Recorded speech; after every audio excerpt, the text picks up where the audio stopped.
Hello, fans, and welcome to this week's edition of Next Level Wrestling. We're going to be talking about this week of Raw and SmackDown. We're going to be talking about WrestleMania 35, all the latest news. So stay with us.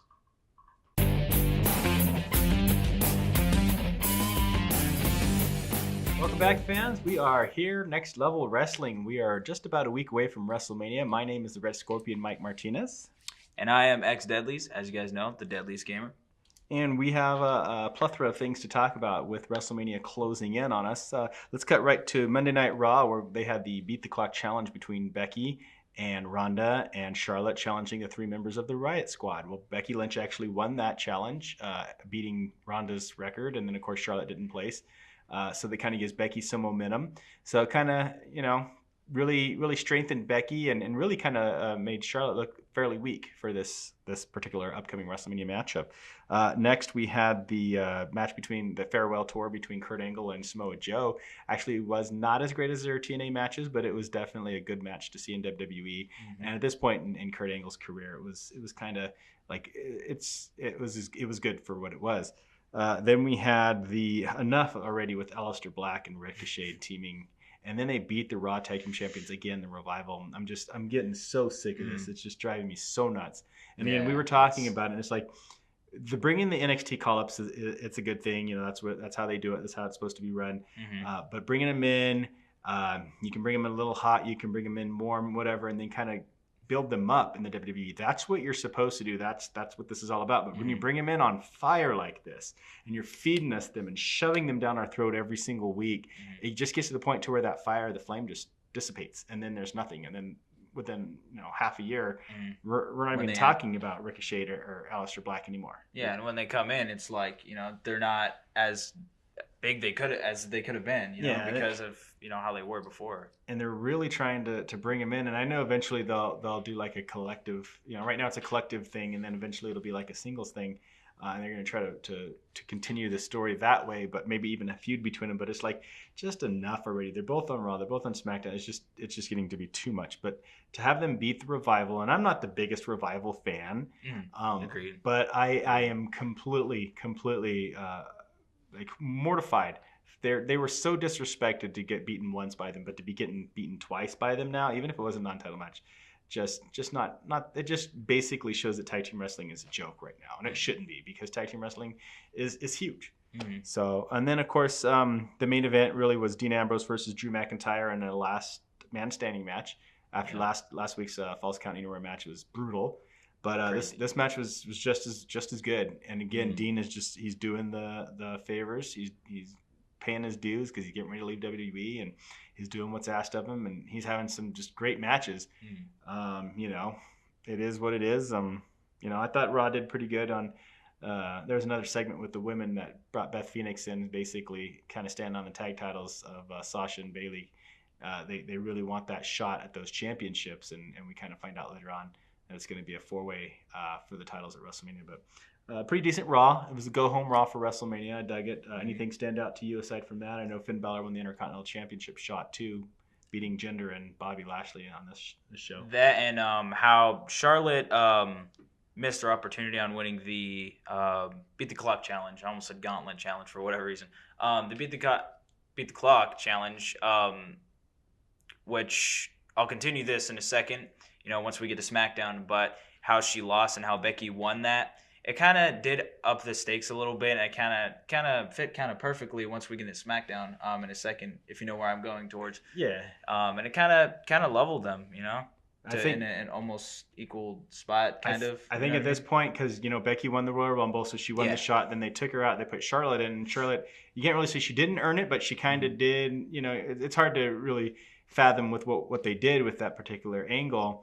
And then, of course, eventually Becky reinserts herself in this match. Mm-hmm. And so now it goes Becky hot, Becky cold, Charlotte hot, Charlotte cold. And so now it's just kind of floundering out there. So, again, then SmackDown comes, and then right away, Charlotte, well, not right away, but eventually in the show, Charlotte beats Asuka for the Women's Championship on SmackDown. So now Charlotte hot again. So now it puts her with the championship belt.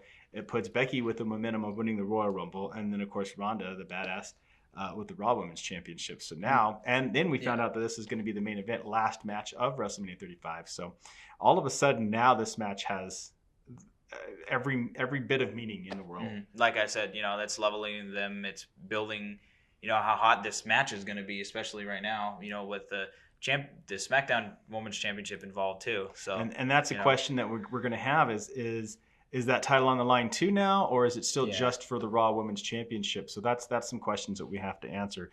Another interesting thing that happened on SmackDown was the farewell tour between Kurt Angle and AJ Styles. They've had some great matches in TNA. They actually had a start of a really, really good match. I was like, oh, yes, we're going to see another great one. And then Randy Orton came in and spoiled it. And AJ won by DQ. And then, of course, the thing that everybody predicted and was hoping for and crossed their fingers on, including myself, Kofi Kingston gets his title match at WrestleMania with Daniel Bryan when his pals, The New Day, Xavier Woods and Big E, they won a gauntlet tag team match versus the Club or the Good Brothers. And then it was Shinsuke and Rusev. Then the Bar, and then of course the Usos, the tag champs, came out and they said, "Look, we forfeit." And then so then McMahon threw one more team in. That was Daniel Bryan, the WWE champion, and Rowan, and Kofi and Big E and Xavier pulled it off for their pal Kofi, sent him to WrestleMania now. So interesting week for Raw and SmackDown. I thought SmackDown really leveled things out and kind of kept everything for the go home shows. I thought it kept everything wound up really good. So we're really ready for WrestleMania now at this point. I know I take that back. This isn't the go home shows. We still got two more. That's the 1st and 2nd of April. So these weren't the go home. These are the last 2 weeks. So I think the go home shows for Raw and SmackDown, I got that mistaken. They're going to really cement everything that we're talking about, like the questions that we have, SmackDown Championship and some of these other loose ends. So, but they were good shows for what they were. The news of the Hart Foundation going into the Hall of Fame. I think our last show, I was kind of upset that Harlem Heat was going in and not Hart Foundation. They're going to actually have 2 teams go in this year. So that's exciting. And not only that, but they're actually good teams on top of that. Well, yeah, they're really good teams. They're not the Bushwhackers. But Bret Hart is going to be a 2-time Hall of Famer. Booker T will be a 2-time Hall of Famer. And Shawn Michaels will be a 2-time Hall of Famer. All in this year's Hall of Fame induction. They'll join Ric Flair as the only 2-time Hall of Famers. Singles career and then in a faction or a tag team. So that's pretty awesome. What about the rumor of Brutus the Barber Beefcake going into the Hall of Fame this year? Does he deserve it? And rumors that his best friend / worst enemy / now best friend or good friend, Hulk Hogan, might induct him again. What I know you don't know much about Brutus. Yeah, that's he retired long before you were born, but so, I mean, I've heard of him though. I mean, I've seen him on one of the 2K games. So I mean, he was a good entertainer. I think aside from the tag team championships with Bravo and Greg Valentine as part of the Dream Team way back in the 80s, he really hasn't held much in terms of gold. In the WCW, he was known as the Booty Man, Brother Brudai, and the Zodiac. So he had some silly gimmicks over there. So, and the Butcher. Can't forget about that one because they couldn't call him the Barber, so they called him the Butcher. It was decent. It was a decent run, but the B-Boys. I don't know. I think that maybe at some point in time down the line, a lot sooner than this, they could have put him in if they really wanted to. I'm not sure that now, looking at all the talent that's out there, like the Rick with the Model Martel that I keep pushing for. I don't know. Not sure about that one. But the Bella Twins have officially retired from the WWE, and I, for one, am saying hallelujah. I'm excited about this news. I've never been a Bellas fan. I don't care for their shows. I don't care for their in-ring performance. I mean, I think they're all right, but I mean, I'm not a super fan. You're a young guy, so you think you're all into them and everything like that. Me, you give me a Natty or a Sasha Banks any day, and I'll live with that. I see where you're going on that one. Well, I mean, that works. It works. The 2 talent between those two is light years between the 2 talent between the Bella Twins. Anyways, so that pretty much closed out the week of wrestling. So now we jump right into WrestleMania 35 and all of the big matches that are going to happen. So we found out that the closer match for WrestleMania this year will be the Raw Women's Championship between Ronda Rousey, Charlotte Flair, and Becky Lynch. Excited about this match. I'm still going with Becky Lynch. Of course, I'm first person ever since it was like a matchup. Like as soon as she came in, I already knew that she was. I think she's gonna win, to be honest. So I'm not sure what they're gonna do with the SmackDown title in terms of being on the line or not in this match, but I still think Becky Lynch wins the Raw Women's Championship, and then I kind of feel like if Charlotte does close out as SmackDown champion and Becky wins the Raw Women's Championship, and they're both on those brands because Becky then would have to convert to Raw. I think we'll finally see the end of that chapter for now between Becky and Charlotte, which I think is a good thing. I think it's a good thing because they've had their they've definitely they had run their run. Yeah. definitely run its course, so they can do some different things, and I'm really excited to see what Becky does against the Raw Women's, the Raw Women's locker room. The Universal Championship, Brock Lesnar defends against Royal Rumble winner Seth Rollins. I'm looking for Seth to finally win that championship belt. Absolutely agree. Absolutely agree. I wanted him to burn down the beast. Yeah. WWE Championship, Daniel Bryan defending the title against Kofi Kingston, and I, for one, am looking for Kofi to pull the upset of the world and beat Daniel for the title. Agree on that one. Roman Reigns to take on Drew McIntyre. I really like Drew McIntyre, but I really think that the big dog is he's really becoming the new Undertaker, especially nowadays. And I think WrestleMania will be his moment. I think he's going to beat Drew McIntyre, but I don't think they're going to put McIntyre out with this one. I still think McIntyre at some point down the line is going to be in the Universal title hunt. But I could see that happening. I could definitely see that happening. That would be a good match against Brock Lesnar, though. So. I do think that if Roman Reigns wins this match, I think a match between him and Seth for the title could happen at some point. It'd be a friendly Shield type match, but it's gonna be interesting. I think we definitely see that. The Miz is going to take on Shane McMahon, and we found out on SmackDown it's going to be a Falls Count Anywhere match. Shane usually puts over his opponents in these types of matches, and I'm not a big Miz fan at all, but I still see the Miz going over on Shane. Yeah, I don't know. I don't know about this one. This one's kind of, tough. Yeah, it is, because especially with Shane going heel, maybe it's more likely, but, at the same time, Miz is kind of in the, in the rough right here. So it's like, maybe Shane, I don't know. It's going to be a good match either way, and I know true. I know that for a fact. Shane, the crazed monster that he is going to do something in this match. It's going to make us just all just because it's no false count, completely just gasp collectively, and because that's the performer that Shane is. No matter win, lose, or draw, he's always a great performer. Next, the U.S. Championship between Samoa Joe and Ray. I'd love to see Ray win the first ever U.S. Championship for his career. I think Joe is going to keep the belt. That I didn't even know that he didn't win a U.S. Championship. So that on the side, that's actually pretty cool. Hopefully that would be pretty cool. But if he does retain, then, it's been his first time as champion. So, of course he has to retain eventually. So they'll give him a little bit of a run. And they can keep this feud going if they really want to. They'll insert Dominic, which is Ray's son, and maybe have Joe do something stupid, beat him up or choke him out or something. And they'll keep that feud going. But I definitely see Joe retaining the title. And then the Intercontinental Championship, Bobby Lashley versus Finn Balor. Does Finn win the championship back, or does Bobby Lashley hold on to it? I feel like, I've heard these are rumors, but I feel like that it could be possible that he's actually going to be bringing the Demon back. Now, I don't know what you think about this, but if he does, I feel like it might be more likely he would win at that point. But I feel like, I think he's still going to take it on this one. To be honest, I've heard that too. I think that would be sick. I think that's one of the reasons why I fell in love with the character Finn Balor was because of the Demon.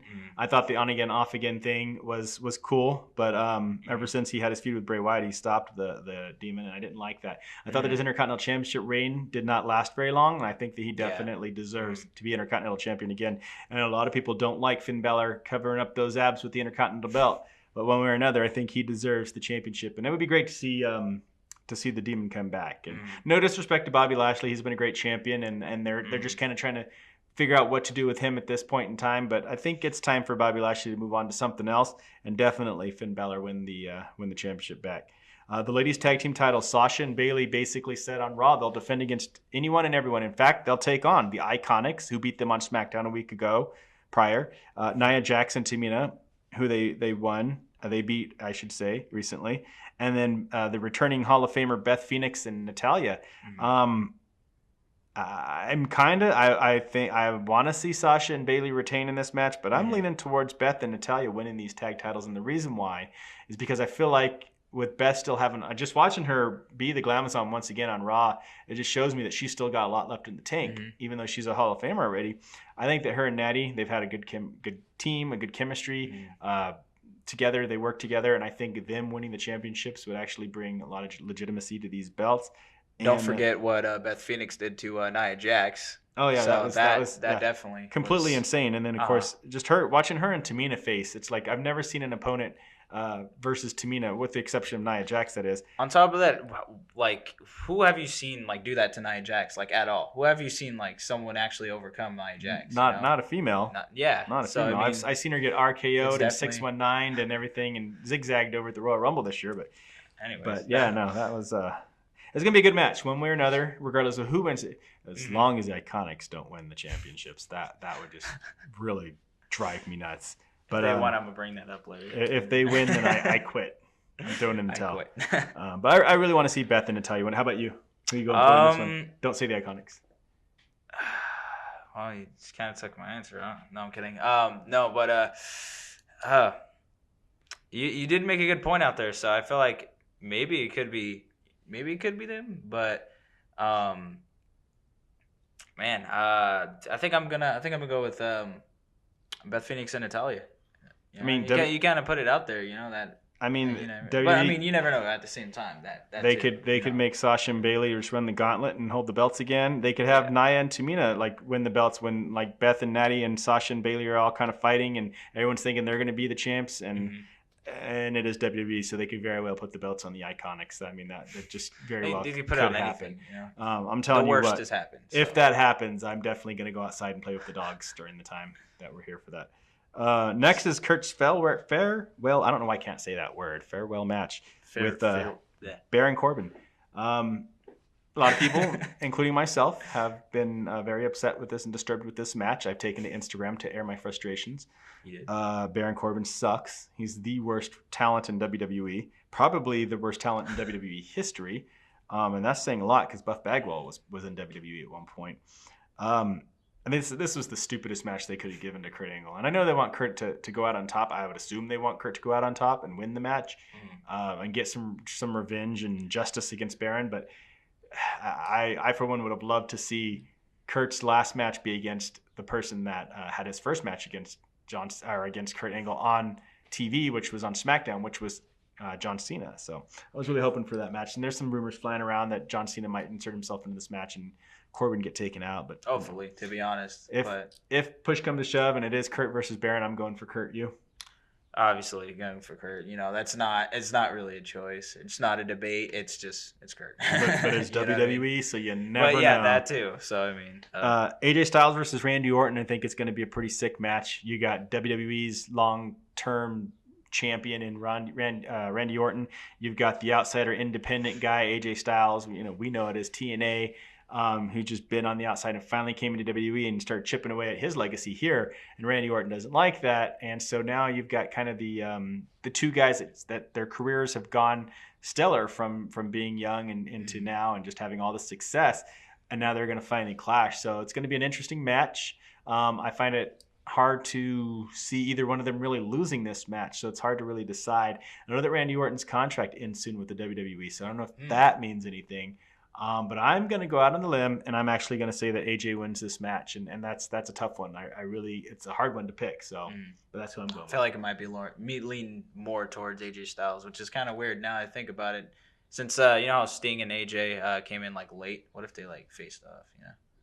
Like, I mean, if he didn't get his injury, like that'd be a cool match, wouldn't it? Yeah, I mean, if Sting wouldn't have gotten hurt, yeah, we could have gotten all kinds of things out of Sting. That'd been awesome. Anyways, sorry, I don't know. I just thought about that just because Sting versus Randy Orton would have been a really good match. Sting, versus anybody, to be honest. Yeah, we missed a lot on the Sting. It really does suck for Sting. So AJ versus Randy, who's going over? AJ. All right. Easy. All right. Easy. Then we got the Cruiserweight Championship match. Buddy Murphy, who's just been a tear. He has not lost this championship. He's beaten everybody. And you watch his matches on 205 Live and on the NXT and on the different matches that he's been in. This guy is a monster. He's one of the best. He's actually probably one of the best Cruiserweight champions of all time. He's going to take on Tony Nese. Now, is this just another stepping stool for Buddy to cement his legacy, or does Tony actually use those abs of steel to win the Cruiserweight Championship from Buddy Murphy? Man, I think I'm just gonna go with Buddy, to be honest, on this one. I think he's gonna another stepping stone, get through. And it's hard to see him lose because he fights back from everything. And that's what's I haven't seen anything or anyone come into 205 Live or in that division that really strikes me as, okay, this guy's gonna take the title away. So so Murphy again. Yeah. Okay, and then there's the Andre the Giant Battle Royal, which is Braun Strowman and the two Saturday Night Live WrestleMania. What are they called? Hosts correspondents or whatever. okay. Michael Shea and Colin host. Joust or whatever. Something like that. They always do something with the celebs. They bring Snoop Dogg back, to be honest. Right. I'm not really too sure. They're basically making it seem like Braun Strowman's going to win it, maybe because they don't got anything else going on for him, and because there's usually 20 guys in this battle royal, and they've only introduced 3, and 2 of them are from Saturday Night Live. They're not even wrestlers, so I don't know. They're kind of not really putting that much more of a focus on this year. The final match to talk about would be a no holds barred match between Batista and Triple H. That if Batista happens to beat Triple H somehow, Triple H will retire from in-ring competition forever. Batista's gonna win. I'm just kidding. And the two of us were talking lengthily. lengthy. We're having a lengthy discussion. There you go. Yeah. About this match. And we're trying to figure out, now if Trips wins, then they bring back Batista, he loses, and all of the steam is just gone. And it's kind of like, okay. And then, of course, Triple H, he beats everyone. So it's and it's WWE. So, I mean, it's very... It could happen. Very well could happen. But then if Batista wins, then of course he eliminates Triple H. Triple H can focus on NXT and do some stuff behind the scenes and just be done with in the ring. And then they can actually maybe build Batista up to something. So whether the fans like him or not, he'll actually earn this and maybe get another title run. Maybe he'll actually have a proper, Yeah, I don't know. Maybe he'll just be done. Maybe he'll just be like, okay, I beat Trips, I'm done. That's it. I don't know. You never know. I think it's going to be a good match. I think they always seem to have really good matches. I think they're building it up pretty good. Some funny stuff that Tripp said about him on Raw, about his little letter from the lawyer or whatever. But interesting. So that's pretty much it. That's all the matches that have been confirmed so far. I think this Monday and Tuesday we'll find out whether or not they're going to have a women's battle royal like they did last year that Naomi won. I think they should, because really Asuka's floundering now with the loss of the championship, and there's some other talent in the women's division. Mickie James, Alexa Bliss is hosting the event. I doubt she'll be in it. But some other talent that really needs to be exploited somehow, and I think this would give them the opportunity. And then, of course, the SmackDown and Raw Tag Team Championships have yet to be announced to be defended. And I know that the Usos, the Hardys have recently returned, and they have challenged the Usos for a match on, I think, an Instagram or Twitter or something like that. So I think that match could happen, or maybe they'll insert a couple other teams into that or whatever. But I'm really looking forward to this card. I think it's a huge card. The matches, pretty much every single match on this card, with the exception of Baron Corbin being involved, I'm pretty excited about. I can't wait to see it. April 7th. It can't come soon enough. Crazy. I can't wait. I think that's pretty good. Yeah, I agree. Yeah. That's all the news we got. We don't have any other news. We don't have any. I got news. You got some news? I got some news. SmackDown. Or Fox trying to take over SmackDown. Have you heard about that at all? I wanted to put this in here. We didn't really plan on it, but I do want to throw this in here about Fox apparently wanting to make a deal with SmackDown, and maybe it could be going TV 14. There is a rumor that they are. I think it's actually been proven now that they're going to move to Friday nights on Fox and leave the USA Network. That's a thing. But moving the rating to TV 14 would be an interesting move. That's what I've heard they wanted to do, because something about the PG. I don't know what it was, but they said they wanted to do TV 14. I'm like, all right. I mean, it'll be pretty interesting. I know that's not going to happen until more mid-year if they do it. But if they do it. I mean, I don't know. Who knows? That'd be interesting. I think it'd be different. I know the reasons why they don't do it. Stone Cold Steve Austin was talking about the reasons why they don't do it right now, because they got to cater to every age. I don't know. That'd be interesting. I mean, it'd be kind of interesting if they both went TV 14. Imagine that. If Raw and SmackDown went TV 14 up the stakes. You know what I mean? I think we're living in a day and age, and sponsors and stockholders and shareholders and things like that, and just being a public traded company, I just don't know that we'll do that type of thing anymore. It'd be cool. I'm just saying, what if? There is those. You never know. You never know. So that I just want to throw that out there. I feel like that might be interesting. Yeah. So Well, I think we're gonna watch the actual Go Home Raw and SmackDown shows, which will be the 1st and 2nd of April, and then April 7th will be WrestleMania. And the next time you see us, we'll be talking about exactly what happened at WrestleMania and whatever next level news of wrestling that could be out there. So we'll see you guys the next time around. We hope you enjoyed the show, and like, subscribe, and we'll see you the next time. have a great day.